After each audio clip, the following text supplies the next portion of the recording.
अस्सलामुअलैकुम स्टूडेंट्स, उम्मीद है कि आप लोग खैरियत से होंगे। जैसा कि आप लोग जानते हैं कि हमने लास्ट टाइम जो है वो लेक्चर नंबर 4 किया था चैप्टर नंबर 6 का, और जिसमें हमने variation of g with depth की डेरिवेशन की थी। ठीक है, और मैंने लास्ट टाइम कहा भी था आप लोगों को कि हमारे पास इसके बाद जो टॉपिक है चैप्टर नंबर 6 में वेटलेसनेस एंड सैटेलाइट है और आर्टिफिशियल ग्रेविटी है। लेकिन चूँकि बोर्ड का नोटिफिकेशन आने के बाद हमें पता चला कि जो रिड्यूस सिलेबस है उसी के अकॉर्डिंगली बोर्ड के जो क्वेश्चन पेपर्स होंगे आप लोगों के वो बनेंगे, तो वो कंडेंस सिलेबस के अंदर वेटलेसनेस और आर्टिफिशियल ग्रेविटी टॉपिक जो है शामिल नहीं है। दैट्स वाई हमने चैप्टर को वहीं एंड किया variation of g with depth के ऊपर। इसका मतलब हमने 4 टॉपिक पढ़े हैं। ठीक है, 4 हमारे पास लेक्चर्स थे चैप्टर नंबर 6 के। Now we are going to start the numerical of this chapter. ठीक है, तो बारी बारी मैं न्यूमेरिकल्स करता जाऊँगा, आप लोग कॉपी करते जाइएगा, और जो उसके रेलिवेंट होमवर्क्स होंगे वो आपको बोर्ड पर लिख दूंगा, मैं ये बता दूंगा ओरली, आप लोग नोट डाउन करके उसको होमवर्क कर लीजिएगा। ठीक है, और जो भी असाइनमेंट्स वगैरह सिलसिला होगा वो आपको बता दिया जाएगा कि कब आपने असाइनमेंट सबमिट करवाना है और कैसे सबमिट करवाना है, तो वो आपको इंशाल्लाह कैंपस में जो भी कोऑर्डिनेटर है बता देगा आपको। सही है, तो हम बेटा न्यूमेरिकल स्टार्ट करते हैं चैप्टर नंबर 6 के। हम साथ साथ इसके जो 5 पेपर्स हैं वो भी निपटाते जाएंगे। ठीक है, तो देखिए जो पहला न्यूमेरिकल हमारे पास है बच्चों आज का, वो जिसको हम कहेंगे क्वेश्चन नंबर 6.1, बहुत ही बच्चों वाला न्यूमेरिकल है। यूँ समझे कि मैट्रिक लेवल का सवाल है। क्वेश्चन नंबर 6.1 सवाल मैं पूरा नहीं लिख रहा, बुक में आप लोग के लिखा हुआ होगा चैप्टर नंबर 6 के जो जहाँ चैप्टर एंड होगा उसके बाद तमाम न्यूमेरिकल लिखे हुए होंगे। ठीक है, उससे पहला सवाल ये है कि दो आपके पास बॉडीज़ हैं। ठीक है, और उनका मासेस जो है, एक का मास है 100 किलोग्राम और एक का मास है 10 किलोग्राम। ठीक है, और उन दोनों के दरमियान जो डिफरेंस है यानी डिस्टेंस जो है वो 1 मीटर का है। ठीक है, आपसे सवाल में पूछते हैं पार्ट ए के अंदर, बताइए कि 100 किलोग्राम जो है वो 10 किलोग्राम पे कितनी फोर्स लगा रहा होगा, और 10 किलोग्राम जो है वो 100 किलोग्राम पे कितनी फोर्स लगा रहा होगा। फोर्स ऑफ ग्रेविटेशन जो है इन बिटवीन दैम क्या होगी। जाहिर है कि जितनी 100 किलोग्राम लगा रहा होगा 10 किलोग्राम के ऊपर, उतनी ही 10 किलोग्राम लगा रहा होगा 100 किलोग्राम के ऊपर, क्योंकि न्यूटन ने अपने थर्ड लॉ के अंदर बताया था कि जितना एक्टिव फोर्स होती है उतनी रिएक्टिव फोर्स भी होती है। ठीक है, but direction are opposite, that's why दोनों का जो फोर्स ऑफ ग्रेविटेशन होगा वो कैसा होगा, सेम होगा। तो हम एक का निकाल लेंगे, सिर्फ पार्ट ए कर लेंगे, पार्ट बी हम लिख देंगे सिमिलरली करके, नीचे उसका आंसर लिख देंगे। ठीक है, तो शुरू करते हैं बेटा सवाल आज का। हमारा पहला सवाल ये है कि हमारे पास जो मास 1 है यानी कि M1 की जो वैल्यू है वो बेटा हमारे पास कितनी है, 100 किलोग्राम है। अगर 10 किलोग्राम भी लिखी हुई है बुक में तो कोई ऐसे मसले की बात नहीं है, हम इसको रीअरेंज कर सकते हैं। मास 1 हमारे पास कितना है बेटा, 100 किलोग्राम है। ठीक है, मास 2 हमारे पास कितना है, 10 किलोग्राम है। ठीक है, इनके दरमियान जो रेडियस है वो हमारे पास बेटा कितना है, 1 मीटर है। बात समझ में, कितना बेटा, 1 मीटर है। जब 1 मीटर डिस्टेंस है और फिर आपसे क्या कहते हैं कि रिक्वायर क्या है बच्चों, रिक्वायर आपसे पूछते हैं बताइए फोर्स ऑफ ग्रेविटेशन कितनी होगी, यानी कि बॉडी ए बी पे कितनी फोर्स ऑफ ग्रेविटेशन लगा रही होगी, बॉडी बी ए पर कितनी फोर्स ऑफ ग्रेविटेशन लगा रही होगी, ये फाइंड आउट करना है आपको। तो हम एक ही बारी में इसको कंप्लीट कर लेंगे, जिसका नाम हमने दे दिया एफ का। ठीक है, तो हम जानते हैं according to Newton's law of gravitation the formula to find out the force of gravitation is F is equals to G m1 m2 upon r square। क्या फॉर्मूला होता है बेटा हमारे पास फॉर्मूला होता है F is equals to G m1 m2 upon r square, this is the formula. ठीक है, और G की वैल्यू आप सबको पता है क्या होती है, कांस्टेंट होती है। हम पढ़कर आए थे जब न्यूटन लॉ ऑफ ग्रेविटेशन पढ़ रहे थे, 6.67 एक्सपोनेंशियल -11 न्यूटन मीटर स्क्वायर पर किलोग्राम स्क्वायर। ठीक है, तो आइए बेटा शुरू करते हैं सवाल को। हमने क्या लिखा, F is equals to G की वैल्यू बेटा हमारे पास क्या है, G की वैल्यू हमारे पास है 6.67 एक्सपोनेंशियल -11, M1 बच्चों हमारे पास क्या है, 100 है, M2 हमारे पास क्या है, 10 है, और नीचे क्या आ जाएगा बेटा, नीचे आ जाएगा 1 का स्क्वायर। ये वाली बात समझ में आ गई, नीचे क्या आ गया, 1 का स्क्वायर आ गया। अब देखिए कैलकुलेटर के बगैर भी सवाल सॉल्व हो सकते हैं, ऐसी बात नहीं कि कैलकुलेटर यूज़ करना बहुत ज़रूरी होता है आप लोगों के लिए। देखें यहाँ पे हमारे पास 3 जीरो है ना, 1 2 3 जीरो है, मतलब 10 की पावर 3 हो गया, और यहाँ 10 की पावर क्या है, -11 है। When same basis multiply their powers will be added, तो -11 + 3 कितना हो गया, -8 हो जाएगा। 1 का स्क्वायर क्या होता है, 1 होता है।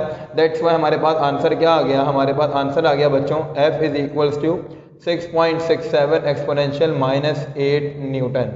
समझ आ गई बात ये वाली। देखें इसको हम नाम दे देते हैं फॉर एग्जांपल कि 1 2 का, यानी बॉडी 1 जो है 2 पे फोर्स एक्सर्ट कर रही है, बॉडी 1 2 का हमने नाम दे दिया। ठीक है, यहाँ भी लिख देता हूँ बॉडी 1 और 2, यानी कि बॉडी 1 एक्सर्ट कर रही है 2 पे फोर्स, या बॉडी 1 एग्जर्ट कर रही है 2 पे फोर्स, ठीक है। फिर क्योंकि पार्ट बी भी इन्होंने हमसे पूछा है तो इस तरीके से पार्ट बी कर लेंगे बेटा कि ये तो हो गया आपके पास F12 का आंसर, राइट। अब नीचे क्या लिखेंगे हम, सिमिलरली करके लिख देंगे नीचे, दोबारा फाइंड आउट करने की ज़रूरत नहीं है। क्या करेंगे, सिमिलरली कि जो बॉडी 2 होगी, जो बॉडी 1 पे एक्सर्ट कर रही होगी फोर्स, वो हमारे पास क्या होगी, वो डायरेक्ट ले देते हैं इस तरीके से कि F21 is equals to 6.67 exponential minus 8 newton. समझ आ गई बात ये वाली। तो ये आपके पास पहले न्यूमेरिकल का आंसर आ गया, ठीक है। अब देखिए जो बुक का क्वेश्चन नंबर 3 है, 7 है और 8 है, ठीक है। 1, 3 और 7, 8। 1 तो मैंने करवा दिया, 3, 7, 8 सेम पैटर्न पर होंगे, कोई ऐसे मसले की बात नहीं, क्योंकि सेम फॉर्मूला लगेगा और सेम जो है इस मेथड से सवाल होगा। मैं थोड़ा सा रिकॉल कर दूं और रिव्यू करवा दूं का सवाल का। क्वेश्चन नंबर 2 को पहले फिलहाल स्किप करें, पहले 3 की तरफ देखते हैं। 3 के बाद हम 7, फिर 8, फिर वापस 2 पर आएंगे। देखें 3 में क्या कह रहे हैं आप, यहाँ पे ये तो सवाल तो हो गया, इसका स्क्रीनशॉट ले लीजिएगा आप लोग, ठीक है, कि भाई इस तरीके से सवाल होगा। क्वेश्चन नंबर 3 भी मैं करवा देता हूँ, 7 और 8 फिर आप लोग खुद कर लीजिएगा, ठीक है भाई। क्वेश्चन नंबर 3 मैं करवा देता हूँ, 7, 8 आप लोग खुद कर लेंगे।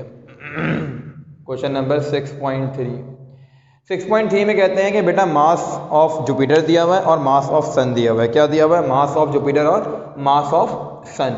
देखें मास ऑफ जुपिटर की वैल्यू सवाल में लिखी हुई होगी, मास ऑफ जुपिटर है तो हमने इसको कर लिया रिप्रेजेंट किससे, mj से। कितना दिया हुआ बेटा मास ऑफ जुपिटर बुक में, देख लीजिएगा 1.9 10⁻27 किलोग्राम, ठीक है। और जो मास ऑफ सन दिया हुआ होगा वो दिया होगा 2 एक्सपोनेंशियल 30 किलोग्राम।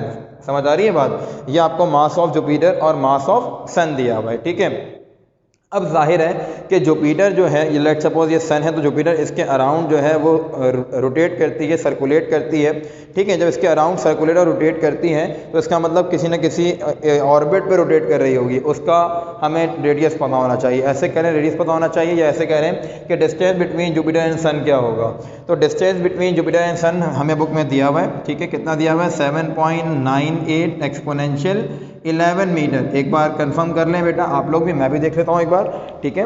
हमें दिया हुआ बेटा कितना, 7.8 दिया हुआ, 7.98 नहीं है, 7.8 है। तो इसको कंफर्म कर लीजिएगा आप लोग के सामने बुक्स रखिएगा, अगर कोई भी वैल्यूज़ में प्रॉब्लम होती है तो उस हिसाब से फिर कैलकुलेट कीजिएगा, ठीक है। अच्छा जरा ये आ गई आर की वैल्यू, जी की वैल्यू आपको पता है सबके लिए जो यूनिवर्सल ग्रेविटेशनल कांस्टेंट है वो सेम रहेगा, क्योंकि है ही कांस्टेंट, दैट्स वाई जो वैल्यू है वो क्या रहती है बच्चों, सेम रहती है, -11 न्यूटन मीटर स्क्वायर पर किलोग्राम स्क्वायर। तो ये तो बन गया डाटा आपके पास।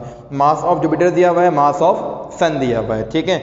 अब आपको चाहिए क्या है, आपसे कहते हैं बेटा इनके दरमियान फोर्स ऑफ ग्रेविटेशन कितनी होगी, है कि जुपिटर और सन के दरमियान जो फोर्स ऑफ ग्रेविटेशन है वो कितनी होगी, ठीक है। तो देखो हमें क्या फाइंड आउट करना है, इसका मतलब हमें F की वैल्यू फाइंड आउट कर रही है, दोबारा से फोर्स ऑफ ग्रेविटेशन चाहिए हमें। हम जानते हैं according to Newton's according to Newton's law of gravitation we have the formula that is F is equals to Gm1 m2 over r square, ठीक है। तो यहाँ पर m1 is mj and m2 is ms, so the formula becomes F is equals to Gmj ms over r square. r is the distance between Jupiter and sun, सही है बेटा। अब हम क्या करेंगे, इसकी वैल्यूज को पुट करेंगे और आंसर गेट कर लेंगे। देखें f हमारे पास तो फाइंड आउट करना है, g की value 6.67 exponential -11, mass of Jupiter दिया हुआ बच्चों 1.9 एक्सपोनेंशियल कितना 27, मास ऑफ सन कितना है बच्चों, मास ऑफ सन हमारे पास है 2 एक्सपोनेंशियल 30 किलोग्राम, और रेडियस की वैल्यू यानी कि रेडियस ऑफ ऑर्बिट दिया हुआ है 7.8 एक्सपोनेंशियल 11 मीटर्स, ठीक है। इसका स्क्वायर ले लेंगे तो डायरेक्ट भी सॉल्व कर सकते हैं पूरा, ठीक है। तो हम देख लेते हैं हमारे पास आंसर क्या आ रहा है। देखें ये जो आपके वाला ऑप्शन होता है ना, ये फ्रैक्शन वाला, ऐसे कैलकुलेटर्स बाय कर लें जिसमें ये ऑप्शन हो आपके पास, ये वाला ऑप्शन हो, ठीक है, जिसमें 2 बॉक्सेस बने हुए फ्रैक्शन में, ठीक है। अब देखिए हम कैसे सॉल्व करेंगे, ये फ्रैक्शन का बटन दबाया, ठीक है, ऊपर क्या लिखा हुआ है 6.67 एक्सपोनेंशियल -11, हमेशा ऐसे सॉल्व करेंगे कभी भी आंसर गलत नहीं आएगा। 1.9 एक्सपोनेंशियल 27, फिर उसके बाद मल्टीप्लाई, फिर उसके बाद बेटा क्या है 2 एक्सपोनेंशियल 30, फिर आप नीचे आ जाएंगे। नीचे आने के बाद आपसे क्या कह रहे हैं 7.8 एक्सपोनेंशियल 11 का स्क्वायर, ठीक है। तो आपने दबा दिया 11 का स्क्वायर, क्या आंसर आ गया आपके पास 4.16 एक्सपोनेंशियल 43 न्यूटन। 4.16 exponential 43 Newton. मुझे याद पड़ रहा है कि इसका आंसर जो है बुक में मिसप्रिंट हुआ हुआ है, तो अगर बुक में यह आंसर ना हो तो घबराइएगा नहीं कि सर ये क्या हो गया हमारे साथ, क्या मतलब आपने गलत करवाया, बिल्कुल भी नहीं, इसका आंसर यही आएगा। बुक में मुझे याद आ रहा है कि इसका आंसर मिसप्रिंट है, तो यही आंसर है जो मैंने लिखा है बोर्ड के ऊपर, this is the correct answer, ठीक है। तो यहाँ पर आपके दो न्यूमेरिकल पूरे हो गए, यानी कि 6.1, 6.3। अब इससे रिलेटेड जो दो सवाल आपने करने हैं वो कौन से करने होंगे मैं बता रहा हूँ आप लोगों को, यानी कि मैं यहाँ लिख रहा हूँ सेल्फ बेस्ड क्वेश्चंस जो आपने खुद करने होंगे, ठीक है। सेल्फ बेस्ड क्वेश्चंस कौन से होंगे आपके पास, सेल्फ बेस्ड क्वेश्चन बुक का होगा, इस बिल्कुल ऐसे ही है, बुक का होगा क्वेश्चन नंबर 7 और बुक का होगा क्वेश्चन नंबर 8, ठीक है। यही फॉर्मूला, यही मेथड यहाँ पर क्या है आपके पास के दो बॉयज़ होंगे जिनके मासेस दिए में देख लीजिएगा, मुझे याद नहीं आ रहा क्या दिए में मासेस, तो बहरहाल मासेस उनके दिए में दोनों के, और मासेस के अलावा डिस्टेंस दिया हुआ होगा, ठीक है। डिस्टेंस में 1 मीटर ही है, और उसका आंसर में आपको बताना चलूँ कि उसका आंसर जो आएगा वो यही आएगा 6.67 एक्सपोनेंशियल -8 आएगा, ठीक है। अच्छा, क्वेश्चन नंबर 8 में क्या कहेंगे आपसे कि मास ऑफ प्रोटॉन और इलेक्ट्रॉन दिया हुआ होगा, ठीक है। उनके दरमियान आप जानते हैं अगर हाइड्रोजन का एक क्या कहते हैं शेल है, ठीक है, हाइड्रोजन के अंदर, तो हाइड्रोजन के जो रेडियस ऑफ ऑर्बिट होता है आप जानते हैं 0.53 एक्सपोनेंशियल -10 मीटर होता है। तो रेडियस दिया हुआ है, मास ऑफ प्रोटॉन दिया हुआ है, मास ऑफ इलेक्ट्रॉन दिया हुआ है। कहते हैं कि बताओ मास ऑफ प्रोटॉन और इलेक्ट्रॉन के दरमियान फोर्स कितनी होगी। आपको पता है यहाँ पे क्या आ जाएगा, एम पी आ जाएगा, यहाँ पर एम ई आ जाएगा। ई जो है वो मास ऑफ अर्थ नहीं होगा, मास ऑफ इलेक्ट्रॉन होगा, ठीक है। दोनों की वैल्यू उस बुक में लिखी हुई, आप मल्टीप्लाई करेंगे, सिंपल रेडियस की वैल्यू लिखेंगे नीचे, कैलकुलेटर में डालेंगे, जो आंसर आएगा वो वही आंसर होगा। तो आई होप सो बात समझ में आ गई होगी आप लोगों के। इस तरीके में 4 सवाल होगा चैप्टर नंबर 6 के, कौन कौन से, 1, 3, 7, 8, चारों न्यूटन लॉ ऑफ ग्रेविटेशन के क्वेश्चंस थे, ठीक है। इसी वजह से मैंने एक टॉपिक को कंसीडर किया ताकि आप लोगों को प्रैक्टिस भी हो जाए इस चीज़ की और सवाल समझ में भी आ जाए, ठीक है। तो इसका स्क्रीनशॉट लीजिए बेटा, फिर हम इसके बाद जो है नेक्स्ट टॉपिक पे चलते हैं।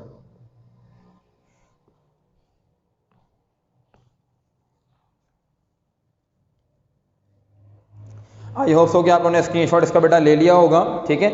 अब देखें, अब जो हमारा नेक्स्ट क्वेश्चन है वो है हम बेटा 6.2। अच्छा, 6.2 बड़ा ही इंपॉर्टेंट सवाल है और अच्छा सवाल भी है, मतलब पेपर के रिस्पेक्ट से अच्छा इसलिए कह रहा हूँ कि पेपर के रिस्पेक्ट से इंपॉर्टेंट है, ठीक है। 6.2 हो गया, 4 हो गया, 9 हो गया, ये 3 सवाल ऐसे हैं पेपर में जो बहुत आते हैं, ठीक बच्चों।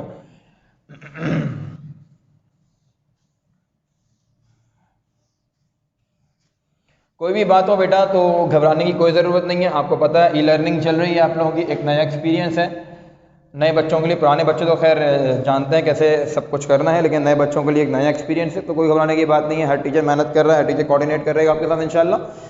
तो जो भी प्रॉब्लम हो आप लोग व्हाट्सएप ग्रुप पे जो है पूछ सकते हैं, और नहीं समझ आए तो कैंपस भी बिल्कुल आ सकते हैं, ठीक है। बहरहाल 6.2 की तरफ चलते हैं। बुक का जो 6.2 है बड़ा ही अच्छा सवाल और पेपर के रिस्पेक्ट से बहुत ही इंपॉर्टेंट सवाल। कहते हैं बेटा कि अगर आपके पास फ़र्ज़ कर लीजिए कि जुपिटर और अर्थ का कंपैरिजन किया जाए, जुपिटर और अर्थ का कंपैरिजन किया जाए। आप जानते हैं कि ज़मीन के मुकाबले में जुपिटर बहुत बड़ा है, ठीक है। इतना बड़ा है कि बुक में लिखा हुआ है कि जो जुपिटर का डायामीटर है वो ज़मीन के डायामीटर के 11 मीटर है, 11 टाइम्स है, सॉरी।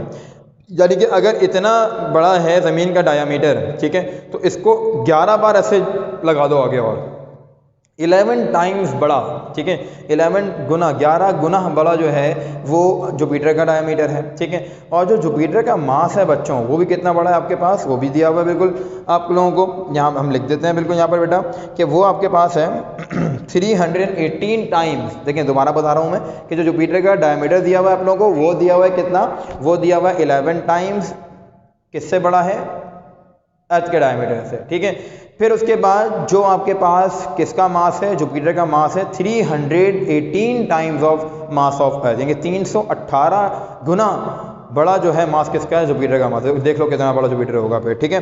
तो इस चीज़ को हम लिखेंगे कैसे, यहाँ पर हम लिखेंगे बेटा कि हमारे पास जो डायामीटर है किसका, डायामीटर ऑफ जुपिटर जो है वो बराबर है 11 times of diameter of earth के। ये सवाल आपकी बुक में मौजूद है, बिल्कुल एज इट इज़ ऐसे ही लिखा हुआ होगा। मैं क्वेश्चन पूरा रीड आउट नहीं कर रहा, बस उसके जो मेन पॉइंट्स है वो बताता जा रहा हूँ आप लोगों को। ठीक है, क्या कहा मैंने कि डायामीटर ऑफ जुपिटर जो है वो 11 times of diameter of earth, यानी कि ज़मीन के जुपिटर से, ज़मीन के डायामीटर से जुपिटर का डायामीटर जो वो 11 टाइम्स बड़ा है। राइट बच्चों। अच्छा, अब देखें, जब या यूं समझ लें कि 11 अर्थ मिलाओगे तो एक जुपिटर बनेगा। ठीक है, 11 अर्थ मिलाओगे तो एक जुपिटर बनेगा।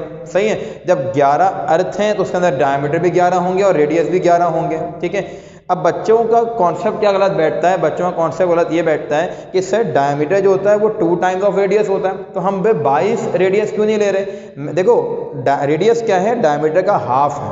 ठीक है, डायमीटर का हाफ जो है वो रेडियस कहलाता है। जब तुम 11 अर्थ ले रहे हो तो क्या मतलब उसका रेडियस 22 बार लोगे, नहीं, रेडियस तो एक बार लोगे ना। जब डायमीटर 11 टाइम्स है तो रेडियस भी क्या होगा, 11 टाइम्स होगा। हम relation between radius and diameter की बात नहीं कर रहे, हम ये कह रहे हैं कि अगर 11 अर्थ हैं, यानी कि 11 अर्थ जैसे प्लैनेट्स हैं, तो उनका रेडियस भी कितने होंगे, जितने डायमीटर होंगे। ठीक है, तो डबल आप नहीं लीजिएगा यहाँ पर। इसका मतलब मैं यहाँ पर एक बात कह सकता हूँ कि क्या बच्चों कि हमारे पास जो रेडियस ऑफ जुपिटर होगा वो भी कितना होगा, 11 टाइम्स ऑफ आर ई होगा। ठीक है, अच्छा, फिर दूसरी बात क्या, फिर दूसरी बात ये है कि हमारे पास जो मास ऑफ जुपिटर दिया हुआ है बुक के अंदर, वो दिया हुआ है 318 times of mass of earth. समझ आ गई बात ये वाली, 318 times of mass of earth दिया हुआ है हम लोगों को। ठीक है बच्चों। अच्छा, आपसे कहते हैं कि वही वाली बात कि जो आपके पास यूनिवर्सल ग्रेविटेशनल कांस्टेंट की वैल्यू होगी वो क्या होगी, 6.67 एक्सपोनेंशियल -11 किलोग्राम। लेकिन आपको यहाँ पर जो है वो इसकी ज़रूरत नहीं पड़ेगी, तो हम लिख भी नहीं रहे। अब क्यों नहीं पड़ेगी, आइए देखते हैं। आपसे कहते क्या है कि जो भी वैल्यू होती है जनाब सरफेस ऑफ अर्थ के ऊपर ग्रेविटी की, और आप जानते हैं कितनी होती है, 9.8 मीटर पर सेकंड स्क्वायर होती है। क्या कह रहे हैं कि जो भी वैल्यू होती है सरफेस ऑफ अर्थ पर ग्रेविटी की, ये बताइए कि जुपिटर की सरफेस पर ग्रेविटी कितनी होगी। अगर relation between Jupiter and earth जो है ये सारे हैं, सही है, क्योंकि 11 टाइम्स जो है वो रेडियस है, 318 टाइम्स जो है मास है जुपिटर का, तो इसके अकॉर्डिंगली मुझे ये बताओ कि अगर ज़मीन की सरफेस पर 9.8 मीटर पर सेकंड स्क्वायर, यानी स्मॉल जी होती है ग्रेविटी की वैल्यू, तो मेरा बेटा ये बताओ कि जुपिटर की सरफेस पर कितनी होगी। ठीक है, तो आइए फाइंड आउट करें हम। लिखते हैं क्या, रिक्वायर में हम क्या लिखेंगे बच्चों, रिक्वायर में हम ये लिखेंगे कि हमें स्मॉल जी चाहिए, कहाँ पर, जुपिटर की सरफेस पर, जी एट जुपिटर सरफेस, जी जे चाहिए है हमें। ठीक है, तो आइए फाइंड आउट करें, कोई ऐसे मसले की बात नहीं बच्चों। देखें भाई, क्या फॉर्मूला होगा हमारे पास जी जे का। फर्स्ट ऑफ ऑल हम बात करते हैं ज़मीन की सरफेस पर जो है वो फॉर्मूला क्या होता है, तो हम क्या लिखेंगे यहाँ पर, यहाँ लिखेंगे at earth surface, at earth surface. हमारे पास जो अर्थ सरफेस पर ग्रेविटी की वैल्यू होती है वो बच्चों क्या होती है, मैं शायद 5 से 6 बार रिकॉल कर चुका हूँ फॉर्मूला वाला, G is equals to G M E over R E square. ठीक है, इसको हमने नाम दे दिया, इक्वेशन नंबर 1 का नाम दे दिया बच्चों। ठीक है, जब अर्थ सरफेस पर वैल्यू ये है तो जाहिर है कि जुपिटर की सरफेस पर भी फॉर्मूला यही होगा, बस फ़र्क क्या हो जाएगा, यहाँ ई लगे हुए वहाँ जे लग जाएगा। तो हम क्या लिखेंगे बेटा, यहाँ पर हम ये लिखेंगे कि at Jupiter surface, at Jupiter surface, Jupiter surface पर क्या होगी वैल्यू, जुपिटर सरफेस पर हमारे पास वैल्यू बनेगी बेटा ये वाली कि G J is equals to G M J upon R J square. Right, अब देखिए what is the value of M J according to the question. हमारे पास जो एम जे की वैल्यू वो कितनी है, 318 टाइम्स ऑफ एम ई है, ये आ गया 318 times of M E. R J की वैल्यू क्या है बेटा, आर जे की वैल्यू है 11 टाइम्स ऑफ आर ई, तो ये आ गया 11 आर ई का स्क्वायर। ठीक है भाई। अच्छा जनाब, उसके बाद जो है इसको मैं ऐसे लिख सकता हूँ ना, 318 जी एम ई, 11 का स्क्वायर होता है 121, आर ई का स्क्वायर क्या होता है बच्चों, आर ई स्क्वायर। समझ आ गई बात ये वाली। ठीक है भाई। अच्छा, अब 318 को जब तुम 121 से डिवाइड करवाओगे तो तुम्हारे पास आंसर आएगा 2.62। मैंने G M E upon R E square जो है वो सेपरेट कर दिया। ठीक है, अच्छा ये कैसे हो गया, सब मल्टीप्लाई हो रहे हैं, हम इनको अरेंज कर सकते हैं। अब देखिए G M E upon R E square जो है बाय इक्वेशन नंबर किसके बराबर है, स्मॉल जी के बराबर है। तो आप यहाँ रेफरेंस दे देंगे कि by equation number 1 we have, हमारे पास इक्वेशन नंबर 1 में लिखा हुआ है कि जी बराबर किसके है, G M E upon R E square के बराबर है। तो बेटा फॉर्मूला क्या बन जाएगा हमारे पास फिर, ये मतलब ये जो स्टेप है क्या बन जाएगा, जी जे इज इक्वल्स टू 2.62 जी ई, मैंने इसको नाम दे दिया जी ई का, कि ग्रेविटी एट सरफेस का नाम दे दिया मैंने। तो बुक में आपके पास आंसर यही लिखा हुआ है कि जुपिटर की सरफेस पे जो वैल्यू होती है ग्रेविटी की वो 2.62 times of gravity of earth होती है। अगर आप इसको फर्दर सॉल्व करना चाहें तो वो भी बिल्कुल कर सकते हैं। देखें ये भी आंसर दे सकते हैं आप, ये भी सही होगा।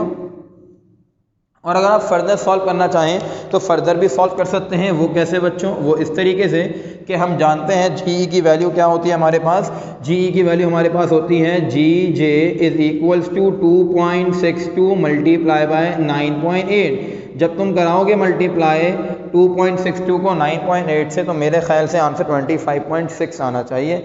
एक बार चेक भी कर लेते हैं हम कि 2.62 multiply by 9.8, the answer is 25.6। बिल्कुल मेरा आंसर बिल्कुल सही था, तो हमने लिख दिया 25.67। और ग्रेविटेशनल फोर्स यानी कि एक्सेलरेशन ड्यू टू ग्रेविटी, आ गई एक्सेलरेशन, तो यूनिट क्या होगा, मीटर पर सेकेंड स्क्वायर।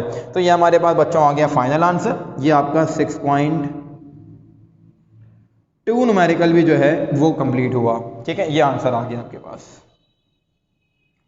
अच्छा इसके भी कुछ क्वेश्चन मेरे पास मौजूद है पास पेपर में जो आए हुए हैं। एक मैं इसके जैसा एक सवाल मैं कर रहा हूँ और इसके बाद जो होगा वो आपका होमवर्क होगा। ठीक है, देखें जो मैं क्वेश्चन कर रहा हूँ वो कौन सा है वो मैं यहीं कर देता हूँ इस जगह के ऊपर। ठीक है, ताकि बिल्कुल हम कंपेयर कर सकें सवालों को, और जो होमवर्क होगा वो मैं वहाँ नीचे लिख दूंगा ताकि आप वहाँ से नोट कर लें। ठीक है, तो हमारे पास पास पेपर का सवाल है एक मैं डाल देता हूँ हेडिंग, क्वेश्चन है किसका बेटा, अगर रेड से लिखा है तो रेड से लिखते हैं। देखिए हमारे पास सवाल है एक पास पेपर्स का, पास पेपर्स मेंशन नहीं कर रहा मैं, सारे सवाल इंशाल्लाह वही होंगे कि जो पास पेपर्स में आए हुए होंगे। ठीक है, और आप लोगों को मेरी दुआ है कि सवाल पेपर में ऐसे आएँ जो आपने सारे के सारे किए हुए हैं, और इंशाल्लाह ऐसे ही होगा। हमने कोई भी सवाल जो वो छोड़ा नहीं है, चाहे वो हम फिजिकल क्लासेस में हमने न्यूमेरिकल्स किए हों, आपको अच्छे से याद होगा, चैप्टर नंबर 3 किया हमने, 4 किया, उनके हमने सारे सवाल बुक के भी किए थे, कुछ छोड़ दिए जो बिल्कुल इरेलेवेंट होते, जो 25-25 साल में पेपर में आ ही नहीं है और ना आने के कोई चांस है। लेकिन जो इंतहाई इंपॉर्टेंट सवाल हैं आप जानते हैं, उन सवाल के मैंने 4-4, 5-5 सवाल आपको प्रैक्टिस आपके होमवर्क में दिए थे। ठीक है, वही सवाल आपके असाइनमेंट में भी मौजूद हैं, वही सवाल पास पेपर में भी मौजूद हैं, तो आपकी सभी प्रैक्टिस हो रही है। देखिए होमवर्क जो है बड़ा ज़रूरी होता है, तो होमवर्क लाजमी किया कीजिए। अच्छा पास पेपर का सवाल क्या कह रहा है हमसे, पास पेपर का सवाल हमसे कह रहा है, मैं रीड आउट कर रहा हूँ बेटा। देखिए पास पेपर में लिखा हुआ है एक सवाल में कि आपके पास जो मास ऑफ मून है वो 1/8 टाइम्स है। मास ऑफ मून क्या है, 1/8 टाइम्स है मास ऑफ अर्थ के, यानी कि जो भी चांद का मास है वो ज़मीन के 1/8 टाइम्स, 1/80th टाइम्स है, सॉरी 8 नहीं 1/80th टाइम्स है, यानी कि 1/80। ठीक है, और जो रेडियस ऑफ मून है, यानी कि जो चांद का रेडियस है वो ज़मीन के रेडियस के 1/4 है। ठीक है, कि जितना भी बड़ा ज़मीन का रेडियस होगा, आप जानते हैं 6.4 एक्सपोनेंशियल 6 मीटर जो है वो ज़मीन का रेडियस होता है, उसका जो चौथाई हिस्सा है यानी कि 1/4 जो है वो चांद का रेडियस होगा। ठीक है, तो सवाल क्या बन गया आपके पास, इस तरीके से क्वेश्चन बन गया बच्चों कि डाटा मैं लिख रहा हूँ यहाँ पर। देखें मास ऑफ मून, हमारे पास क्या हुआ कि मास ऑफ मून जो है वो 1/80 टाइम्स है किसके, मास ऑफ अर्थ के। इसको सही से ले देते हैं 80 ताकि आपको बिल्कुल क्लियर बात हो जाए। ये ले दिया मैंने 1/80 टाइम्स। ठीक है जनाब, और जो रेडियस ऑफ मून है वो कितना है, 1/4 times of radius of earth है। ठीक है जनाब, आपसे कहते हैं कि बताइए बेटा कि चांद की सरफेस पर ग्रेविटी कितनी होगी। ठीक है, चांद की सरफेस पर ग्रेविटी कितनी होगी, आओ फाइंड आउट कर लें। चांद की सरफेस पे ग्रेविटी हम कैसे निकालेंगे, हम जानते हैं कि हम इस चीज़ को कैसे लिख सकते हैं, ग्रेविटी एट मून सरफेस यानी कि GM। ठीक है, फॉर्मूला हमें पता है, बिल्कुल सवाल ऐसे ही होगा जैसे मैंने बोर्ड पे करवाया हुआ है क्वेश्चन। ठीक है, अच्छा जनाब, अब हम क्या लिखेंगे यहाँ पे, हम जानते हैं कि एट एच सरफेस जो हमारे पास ग्रेविटी की वैल्यू होती है वो कैसे फाइंड आउट की जाती है, at H surface find out की जाती है G E is equals to G M E upon R E square. ठीक है भाई, ये तो फॉर्मूला होता है कहाँ पर, ज़मीन की सरफेस पर। अगर मैं बात करूँ चांद की सरफेस पर, एट मून सरफेस, तो फॉर्मूला क्या बन जाएगा, at moon surface we have the formula, हमारे पास क्या फॉर्मूला बनेगा बेटा, हमारे पास फॉर्मूला बनेगा G M is equals to G M M यानी कि mass of moon upon R M square यानी कि रेडियस ऑफ मून का स्क्वायर। ठीक है भाई, अब देखो सॉल्व करते हैं इस चीज़ को। अब सॉल्व कैसे करेंगे इस चीज़ को, हम जानते हैं कि फॉर्मूला है G M is equal to G M M, M हमारे पास क्या है 1/80 ME है, 1/80 ME है। ठीक है, और हमारे पास बच्चों ये क्या है 1/4 टाइम्स ऑफ RE का स्क्वायर हो जाएगा। ठीक है, तो ये क्या बन गया G M is equals to 1/80 GME upon 1/16 RE square. ठीक है, फ्रैक्शन ओवर फ्रैक्शन है, जब नीचे वाली फ्रैक्शन ऊपर जाएगी तो क्या हो जाएगी, रेसिप्रोकल हो जाएगी। मतलब क्या बन जाएगा आपके पास ये आपके पास बन जाएगा बच्चों G M is equals to 1/80 multiply by 16/1 GME over RE square. 16 1 time 16 हो गया, 16 5 टाइम्स क्या हो गया बेटा 16 5 टाइम्स 80 हो गया। So the answer becomes G M is equals to 1/5 times GME over RE square. हम जानते हैं बच्चों कि by equation number 1 we have, हमारे पास जो इक्वेशन नंबर 1 है जो कि ये लिखी हुई, ठीक है, by equation number 1 we have G E is equals to G M E over RE square, right. So the formula, so the step becomes gm is equals to 1/5 times of ge, यानी जो gravity होगी चांद की surface पर वो almost कितनी होगी 1/5 times of gravity of earth होगी। ठीक है, और हम चाहें तो इस चीज़ को मज़ीद भी सॉल्व कर सकते हैं, जैसे यहाँ पे सॉल्व किया था। ठीक है, वैसे यहाँ भी सॉल्व कर लेते हैं बच्चों। क्या बन जाएगा हमारे पास बन जाएगा ये कुछ इस तरीके से कि G M is equals to 1/5 multiply by 9.8। जब तुम 9.8 को डिवाइड करवाओगे 5 से तो आंसर तुम्हारे पास 1.6 आना चाहिए, 1.96 आना चाहिए मेरे ख्याल से। देख लेते हैं 9.8 डिवाइड बाय 5, यस बेटा 1.96। ठीक है, तो आपके पास कितनी हो गई ग्रेविटी बेटा 1.96 मीटर पर second square is the gravity at the surface of moon. तो ये आपके पास आ गया फाइनल आंसर। इस तरीके से 2 सवाल मैंने करवा दिए, 1 सवाल आप होमवर्क करेंगे। अच्छा, आपका होमवर्क क्या होगा बच्चों, आपका होमवर्क होगा, ये भी सवाल पास पेपर्स का ही है। आपका जो होमवर्क होगा वो मैं यहीं लिख रहा हूँ, ठीक है ना, एक छोटा सा बॉक्स बना के उसके अंदर लिख रहा हूँ। आपका जो इस सवाल से रिलेटेड होमवर्क होगा वो क्या होगा, वो होगा बच्चों आपके पास, मैं सिर्फ डाटा लिख रहा हूँ, सवाल लिखने की जो इतनी जगह नहीं है हमारे पास।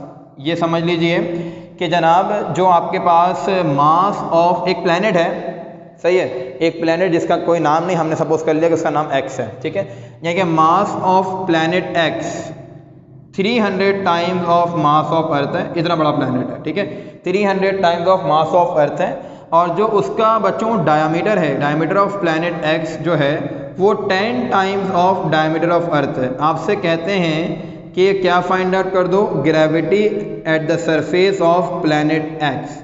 ये आपको गिवन है, ठीक है, ये चीज़ें आपको गिवन है और आपने फाइंड आउट क्या करना है, gravity at the surface of planet x. I hope so कि आप लोग आराम से कर लेंगे सवाल पूरा का पूरा, बिल्कुल इसी तरीके से होगा जैसे 2 सवाल बोर्ड पे हुए हैं आप लोगों के। ठीक है, आज की क्लास में बेटा इतना काफ़ी है। आई होप सो कि सारे आप लोगों को न्यूमेरिकल समझ में आ गए होंगे। कोई बात समझ में ना आई हो तो उसका स्क्रीनशॉट लेके और रेड लाइन से या किसी भी कलर से आप लोग उसको सर्कल करके मुझे व्हाट्सएप पे भेज दीजिएगा ग्रुप पे, फिर मैं आप लोगों को जो है वो as soon as possible response कर दूंगा। अपना ख्याल रखिएगा बच्चों, अल्लाह हाफिज़।